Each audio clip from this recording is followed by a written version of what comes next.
US black apps ஒரு முக்கியமான operation நடத்துறாங்க. இந்த டீமை வழி நடத்துறது இந்த படத்தோட ஹீரோ தான். ஒரு முக்கியமான கவர்மெண்ட் சம்பந்தப்பட்ட ஒரு பென் டிரைவ் அத ஒருத்தன் கிட்ட இருந்து கைப்பற்றணும். இந்த விஷயத்தை தெரிஞ்சுக்கிட்ட அந்த நபர் அங்கிருந்து தப்பிச்சு ஓட பாக்குறான். ஹீரோ அவனை விரட்டி பிடிச்சி அந்த பென் டிரைவ வாங்கிடுறாரு. இந்த விஷயத்த அவரோட மேல் அதிகாரிகிட்ட சொன்னோன்னே அந்த நபர் அங்கே சுட்டு சாவடிச்சிட சொல்றாரு. உயிருக்கு பயந்த அவன் ஒரு முக்கியமான வேல்யூ இன்ஃபர்மேஷனை ஹீரோக்கு தரான். CIA ரொம்ப நாளா மார்டின் சொல்லப்படுற ஒரு பயங்கரமான நபரை தேடிக்கிட்டு இருக்காங்க. இவனுக்கு எல்லா நாட்டுகளோட தீவிரவாதிகளுக்கும் சம்மந்தம் இருக்கு. இவனை பிடிச்சி கஸ்டடி கூட்டிட்டு வந்து விசாரிச்சா தீவிரவாதிகளோட செயல்களை தடுத்து நிப்பாட்ட முடியும். ஆனா அதுல ஒரு பிரச்சனை இருக்கு. ருண்டோஸ்கின்னு சொல்லப்படுற பாதுகாப்புல ஜெயில இருக்கான்.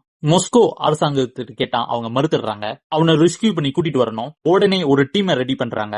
அதுல இந்த படத்தோட ஹீரோவும் இருக்காரு. அங்க பாதுகாப்புக்கு இருக்கிற செக்யூரிட்டி எல்லாத்தையும் தாண்டி அவங்கள ரெஸ்கியூ பண்ணி கூட்டிட்டு வருதுன்னு சர்வசாதாரணமான விஷயம் இல்ல. ஒருவேளை இது சொதுப்புனா பிளான் பின்னு ஒண்ணு இல்ல. அவங்கள காப்பாத்துறதுக்கு பேக்கப் டீமும் அந்த இடத்துக்கு வராது. ஹீரோவும் ஒரு டீமும் சேர்ந்து தைரியமா இந்த மிஷின் எடுத்து செய்யறதுக்கு முடிவு பண்றாங்க. பிளான் பண்ணபடி அந்த இடத்துக்கு போறாங்க. அந்த இடத்துல என்ன பிரச்சனைகள்லாம் சந்திக்கிறாரு, எப்படி இந்த பிரச்சனைகளை சமாளிச்சு அந்த இடத்துல இருந்து தப்பிக்கிறாரு தான் இந்த படத்தோட சிம்பிள் ஸ்டோரி. வாங்க இந்த படத்தோட ஃபுல் ஸ்டோரியை நம்ம பார்க்கலாம். Welcome to creation zero movie RKS. இன்னைக்கு நம்ம பார்க்கக்கூடிய படம் எக்ஸ்ட்ராக்ஷன். 2013 வெளியான ஒரு ஆக்ஷன் அண்ட் த்ரில்லர் மூவி. படம் ஸ்டார்டிங்லே CIA ரொம்ப நாள் தேடிக்கிட்டு இருக்கிற ஒரு குற்றவாளி சிட்டில பிரைவேட் பார்ட்டியில கலந்துக்க போறதா இன்ஃபார்ம் கிடைச்சிருக்கு. உடனே பிளான் பண்ணி ஒரு முக்கியமான ஆபரேஷன் நடத்துறாங்க. அரசாங்கம் சம்பந்தப்பட்ட ஒரு முக்கியமான பென் டிரைவ் அவனுக்கிட்ட இருக்கு. அதை கைப்பற்றுறதுக்கு இந்த படத்தோட ஹீரோ, அவரோட பேரு மிஸ்ஸி, அவருடைய தலைமையில ஒரு டீமை ரெடி பண்ணி அந்த இடத்துக்கு போறாங்க. அந்த இடத்துல பயங்கரமா கன் ஃபைட் நடக்குது. ஸ்குவாட் டீம் சுத்தி வளைச்சிட்டாங்கன்னு தெரிஞ்சுக்கிட்ட அந்த நபர் அங்கேருந்து தப்பிச்சு ஓட பாக்குறான். ஹீரோ அவனை விரட்டி புடிச்சிடுறாரு.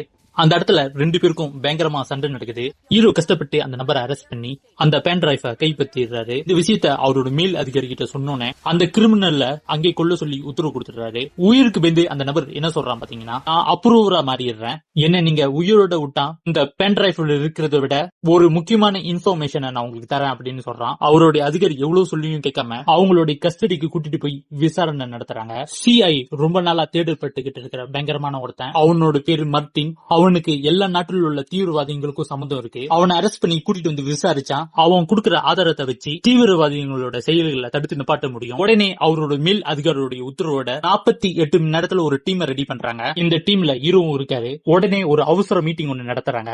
அவருடைய மேல் அதிகாரி என்ன சொல்றாரு பாத்தீங்கன்னா, 24 மணி நேரத்துக்கு முன்னாடி ஒரு முக்கியமான இன்ஃபர்மேஷன் கிடைச்சிருக்குன்னு சொல்றாரு. இங்க பிடிப்பட்ட செங்கியன் சிறைச்சாலையில முக்கியமான கைதி இருக்கிறதா சொல்றாங்க. ஆனா அங்குள்ளவங்க அதை மறுத்துடுறாங்க. அவங்களோட கமாண்டர் அப்பாயின்மெண்ட் பண்ண நட்டாலியான்னு சொல்லப்படுற ஒரு லேடி அந்த இடத்துக்கு வராங்க. அந்த லேடி என்ன சொல்றாங்க பாத்தீங்கன்னா, ஏன்னா இப்ப அவங்களுக்கு மார்டின் தேவை. அவருடைய அதிகாரி ஏன்னு கேட்கிறாரு. ஜென்சனுடைய 2வது வாரில் செமென் பஜார் மார்டினை ஹையர் பண்ணிருக்காங்க.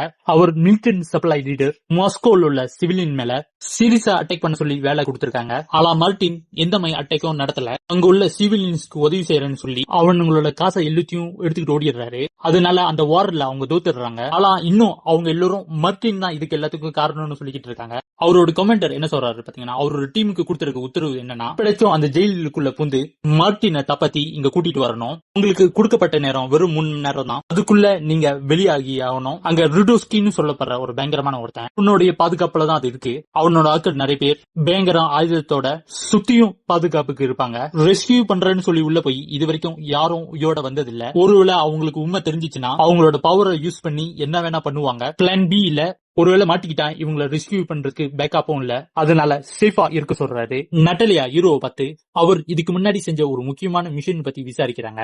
ஹீரோ ஆத்திரமாயி அந்த லேடி கிட்ட என்ன சொல்றாரு பாத்தீங்கன்னா, அவரோட மிஷன் டீடைல்ஸ உங்ககிட்ட நான் சொல்ல வேண்டிய அவசியம் இல்லைன்னு சொல்லிட்டு அங்கிருந்து கிளம்பிடுறாரு. விஷயத்தை தெரிஞ்சுக்கிட்ட ஹீரோட அதிகாரி நேரா போய் அவரோட கமாண்டர் சண்டை போடுறாரு. என்ன சொல்றாரு பாத்தீங்கன்னா, நட்டாலியா இந்த கேஸ்க்கு உதவி செய்யறத நினைச்சு அவரு சந்தோஷப்படுறாரு. அவங்க பண்ற இந்த மிஷனை பத்தி இந்த லேடி தேவையில்லாம நூண்டி கேள்வி கேட்க வேண்டிய அவசியம் கிடையாதுன்னு சொல்றாரு. நான் அந்த லேடி ஒரு டெக்கரேட்டர் சர்ஜன் தான். அப்ப அவரோட அதிகாரி என்ன சொல்றாரு பாத்தீங்கன்னா, கொடுத்த ஆர்டரை ஃபாலோ பண்ணாதவனுக்கு தான் நீ இப்ப வக்காலத்து வாங்கிட்டு இருக்கேன்னு சொல்றாரு. அப்ப ஹீரோட ஃபைல பார்த்ததுல நட்டாலியாக்கு ஒரு முக்கியமான இன்ஃபர்மேஷன் கிடைச்சிருக்கு. ஹீரோக்கு 13 வயசு இருக்க போது அவருடைய அப்பா அம்மாவை கொன்னுடுறாங்க. அதுக்கு பொறுப்பு ஏத்துக்கிட்டது எந்த குரூப்னா யூனிட் ஸ்டேட் டிஃபென்ஸ் சேர்ந்தவங்க. இங்க ரஷ்யா குரூப்பும் அதே குரூப்ல சேர்ந்தவங்க தான். பாஸ்ல இது நிறைய தடவை மார்டினோட லிங்க் ஆயிருக்கு. ஒருவேளை அவங்களுடைய அப்பா அம்மா ஒரு சாவுக்கு காரணமா இருக்கிற மார்டினை இதுக்கு சம்பந்தப்பட்ட எல்லாத்தையும் ஹண்டிங் பண்றதுக்கு வாய்ப்பு இருக்குன்னு சொல்றாங்க. ஆனா இப்ப நம்மளோட மிஷினை மார்டினை இங்க உயிரோட கொண்டு வர்றதுதான். அப்ப ஹீரோட அதிகாரி என்ன சொல்றாரு பாத்தீங்கன்னா, இந்த படத்தோட ஹீரோ சர்ஜன் மிசி ஆர்டரை ஃபாலோ பண்ண மாட்டாங்கன்னு சொல்றீங்களான்னு கேக்குறாரு. அதுக்கு அந்த லேடி என்ன சொல்றாங்க பாத்தீங்கன்னா, நான் அப்படி சொல்லல, ஆனா அவர் இதுக்கு முன்னாடி அப்படி பண்ணிருக்காங்க தானு சொல்லி கேக்குறாங்க. அவங்க இந்த மிஷின்ல ஹீரோ கலந்து கூடாதுன்னு சொல்றாங்க. அன்னைக்கு ராத்திரி ஹீரோ டீமும் அவங்களோட வெப்பன்ஸ் எல்லாத்தையும் எடுத்துக்கிட்டு அவங்க சொன்ன அந்த ஸ்பாட்டுக்கு போறாங்க. எல்லாத்தையும் சிசிடிவில அக்கந்து பாத்துக்கிட்டு இருக்க அந்த படத்தோட வில்லன் உடனே அவங்களோட ஆட்கள்கிட்ட உத்தரவு கொடுத்து வந்திருக்கிற ஸ்குவாட் டீம் எல்லாத்தையும் கொல்ல சொல்லி உத்தரவு கொடுத்துறான். திடீர்னு ஒரு லைட் ஓபன் ஆகுது. அந்த லைட் அவங்களோட கண்ணுல பட்டோன்னே அவங்களால எதுவுமே பார்க்க முடியல. இந்த சமயத்துல சுத்தி பாதுகாப்பு இருக்கிற அவங்களோட ஆட்கள் ஸ்குவாட் டீம் எல்லாத்தையும் சுட்டு சாவடிக்கிறாங்க. ஆனா ஹீரோ பட்டம் வில்லனுடைய ஆட்கள் எல்லாத்தையும் கொண்டுட்டு அங்கிருந்து தப்பிச்சிடுறாரு. இங்க நடக்கிற இந்த விஷயத்த அவரு மேல் எடுத்த தகவல் பண்ணலாம் சொல்லி நினைக்கிறாரு. ஆனா சிக்னல் எதுவுமே கிடைக்க மாட்டேது. ஹீரோடைய கமாண்டருக்கு என்னதான் நடக்குதுன்னு சொல்லி ஒண்ணும் புரியல. அந்த சண்டையில ஹீரோக்கு காயப்பட்டனால ரத்தம் நிறைய போகுது. அவ காயத்துக்கு மருந்து போட ஒரு ரூமுக்கு போறாரு. நட்டாலியா சிசிடிவி செக் பண்ணி பார்க்க போது அவங்க அனுப்பின ஸ்குவாட் டீம் உயிரோட தான் இருக்கிறதா சொல்றாங்க.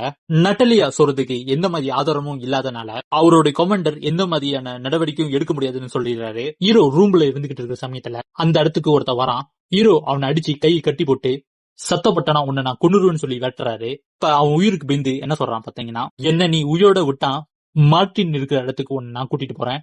இங்க இருந்து எப்படி தப்பிக்கணும்னு எனக்கு தெரியும், நான் உனக்கு ஹெல்ப் பண்றேன்னு சொல்றான். ஹீரோவும் அவனை நம்பி அவன் சொல்ற இடத்துக்கு போறாரு. அந்த ரூம்குள்ள போய் பார்த்தா இவங்களை தவிர்த்து அந்த இடத்துல இன்னும் 5 பேர் அந்த இடத்துல இருக்காங்க. அப்பதான் ஹீரோக்கு தெரியுது அவர் ஏமாந்துட்டாருன்னு. அந்த 5 பேரும் ஹீரோவை தாக்க வராங்க. அந்த இடத்துல பயங்கரமா சண்டை நடக்குது. சண்டையில வந்த வில்லனோட ஆளுங்க எல்லாத்தையும் அடிச்சு போட்டுட்டு ஹீரோ அங்கிருந்து தப்பிச்சிடுறாரு. ஹீரோட ஆட்கள் எல்லாரும் இறந்த விஷயம் வில்லனுக்கு தெரியுது. உடனே அவனோட ரைட் ஹேண்ட் அலெக்ஸ் கிட்ட சொல்லி தப்பிச்சு போனவன் அவன் எங்க இருந்தாலும் அவனை தேடி கண்டுபிடிச்சு கொல்ல சொல்லி உத்தரவு கொடுக்குறான். ஹீரோ அங்கிருந்து தப்பிச்சு வந்துகிட்டு இருக்கிற சமயத்துல ஒரு ரூம்ல போனை சார்ஜர் போட்டு வச்சிருக்காங்க. அந்த போனை எடுத்து நட்டாலியாக்கு கால் பண்ணி அவர் உயிரோட இருக்கிற விஷயத்த சொல்றாரு. இதை கேட்டோன்னே அவங்க ரொம்ப சந்தோஷப்படுறாங்க. உடனே இந்த விஷயத்த அவரோட மேல் அதிகாரி கிட்ட சொல்லி ஹீரோவை காப்பாத்தி கூட்டிட்டு வரதுக்கு பேக்கப் டீம் ரெடி பண்றாங்க. மார்டினை காட்டுறாங்க. மார்டின் ஜெயில உடம்பு முடியாத மாதிரி நடிச்சு அங்க பாதுகாப்புக்கு இருக்கிற வில்லனோட ஆளுங்களை எல்லாத்தையும் அடிச்சு போட்டுட்டு அங்கிருந்து தப்பிக்க பாக்குறாரு. அதுக்குள்ள ஹீரோவும் அந்த இடத்துக்கு வந்துடுறாரு. மார்டின் ஹீரோவை தாக்கிட்டு அங்கிருந்து தப்பிக்க பாக்குறான். ஹீரோ அவனை அடிச்சு கட்டி போட்டு வச்சிடறாரு. வில்லனுடைய ரைட் ஹேண்ட் அலெக்ஸ் அந்த இடத்துக்கு வந்துடுறான். அந்த இடத்துல பயங்கரமா சண்டை நடக்குது. அவன் கூட வந்த ஆட்கள் எல்லாத்தையும் கொண்டுட்டு அலெக்ஸ சுட்டு கொல்ல பாக்குறாரு. அவன் உயிருக்கு பிந்து ஹீரோவை கொல்ல வேணாம்னு சொல்றான். அதுக்கு பதிலா நீ இங்க இருந்து தப்பிக்கிறதுக்கு நான் உனக்கு ஐடியா தரேன்னு சொல்றான். ஹீரோக்கு வேண்டிய இன்ஃபர்மேஷனை வாங்கிட்டு அவனை கொல்லாம விட்டுறாரு. ஹீரோனுடைய டிபார்ட்மெண்ட்ல வில்லனுக்கு வேலை செய்யற ஒரு இன்ஃபார்மர் இருக்கிறதா சந்தேகப்படுறாங்க. அங்க பாதுகாப்புக்கு இருக்கிற ஆட்களை எல்லாத்தையும் ஹீரோ சாவடிச்சுட்டு மார்டினை கூட்டிக்கிட்டு அங்கிருந்து தப்பிச்ச விஷயம் வில்லனுக்கு தெரிய வருது. ஆத்திரமாயிடுறான். உடனே ஜெயில் கைதி கிட்ட என்ன சொல்றானா, யாரு ஹீரோட தலையை கொண்டு வராங்களோ அவங்களுக்கு இன்னைக்கே விடுதலை அப்படின்னு சொல்லிடுறான். வில்லனுக்கு அலெக்ஸ் மேல டவுட் வந்துருது. அவனை புடிச்சு இழுத்து கொண்டு போய் வெளியே இருக்கிற கைதி கிட்ட ஒப்படைச்சிடறாங்க. அங்க உள்ள ஜெயில் கைதிங்க ஒண்ணு சேர்ந்து அலெக்ஸ் அடிச்சு சாவடிச்சிடறாங்க. கேன்டீன் வழியா தப்பிச்சு போகுது. அங்குள்ள ஜெயில் கைதிங்க ஹீரோவையும் மார்டினையும் சுத்து போட்டுறாங்க. அவங்களை சுத்தி நிறைய பேர் இருக்காங்க. அவங்க எல்லோரும் கூடயும் ஹீரோ சண்டை போட்டு ஜெயிக்க முடியாது. அப்ப அந்த கூட்டத்துல லீடர்னு சொல்லி ஒருத்தர் இருக்கான். ஹீரோ அவனை ஒண்டி சண்டைக்கு கூப்பிடுறாரு. ஒருவேளை நாங்க தோத்துட்டோம்னா எங்களை 2 பேத்தையும் நீங்க என்ன வேணா பண்ணுங்க, ஒருவேளை நாங்க ஜெயிச்சுட்டோம்னா எங்களை நீ விட்டுறணும்னு சொல்லி ஹீரோ கேட்கிறாரு. அந்த ஜெயில் கைதி சவாலுக்கு ஒத்துக்கிறான். அந்த இடத்துல 2 பேருக்கும் பயங்கரமா சண்டை நடக்குது. ஹீரோ கஷ்டப்பட்டு அந்த ஜெயில் கைதி லீடரா இருக்கிறவன அங்கே அடிச்சு சாவடிச்சிடுறாரு. ஹீரோ என்ன ஐடியா கொடுக்கறாருன்னா, எதுக்கு இந்த படத்தோடைய வில்லன்ட்ட நீங்க அடிமையா இருக்கீங்க, பேசாம இங்க நம்ம எல்லாரும் ஒன்னா தப்பிச்சா எப்படின்னு சொல்லி அவர் கேட்கிறாரு. வெளியே பாதுகாப்புக்கு இருக்கிற வில்லனோட ஆட்களை அடிச்சு போட்டுட்டு ஜெயில இருந்து தப்பிச்சிடுறாங்க.